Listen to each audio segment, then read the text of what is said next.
हाणे ॾिसो न केॾी तकलीफ़ में माण्हू माना जेको आहे गुज़रनि था, मोटरसाइकिलियूं आहिनि, साइकिलियूं आहिनि, ट्रांसपोर्ट आहे। हाणे जेको आहे हर माण्हू इहो सवाल थो करे, शहरी मदई जी जो नंढो वॾो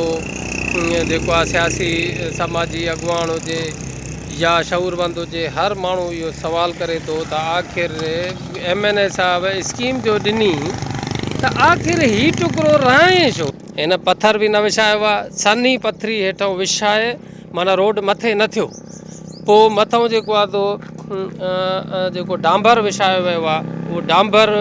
जेको सुठो मुंहिंजे ख़्याल में पेवर डांबर लॻायो वियो आहे, वरी वधीक ॾिसजे अञा ताज़ो ठहियलु आहे। हिन वक़्तु जेको रोड पंहिंजी ॾिख ॾिए थो ऐं जंहिं तरीक़े सां ठहियलु आहे उहो उन तां हिकिड़ी मायारी शइ महसूसु थिए थी। पर सुवाल इहो थो पैदा थिए त कुझु ॾींहं लॻनि, 6 महीना 2 महीना 3 महीना, को मींहुं ॿीं ठाहु पए, उनखां पोइ जेको आहे वॾा डाला हिन ते घुमनि त पोइ ख़बर पवे त हिन रोड जी जेका ताक़त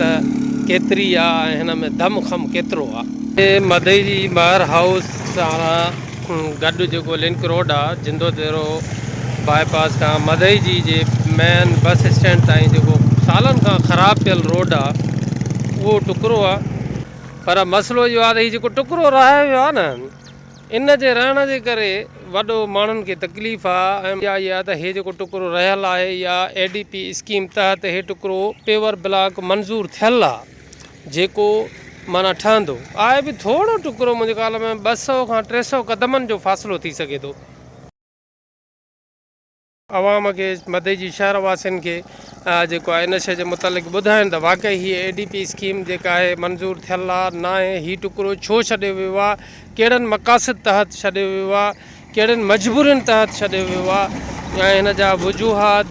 कहिड़ा आहिनि हिन टुकड़े छॾण जा। ॾिसो न माण्हू केॾी वॾी तकलीफ़ में आहिनि, वॾो रस्तो ख़राबु आहे, टुकड़ो आहे बि थोरो।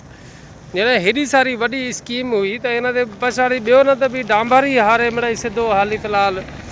कनि। टियों टुकड़ो जेको रहाए विया आहिनि जिंदो तिरो खां, हाणे न त उहे 2-3 जेको आहे फुट परते वधाइनि हा, हेॾां खुटाइनि हा, पर होॾां खुटाए पंहिंजे बंगले ते सिर्फ़ु ऐं सिर्फ़ु माना जेको आहे उहो गेट ताईं पहुचाइण जे चकर में परियां बि टुकड़ो रहायो अथऊं।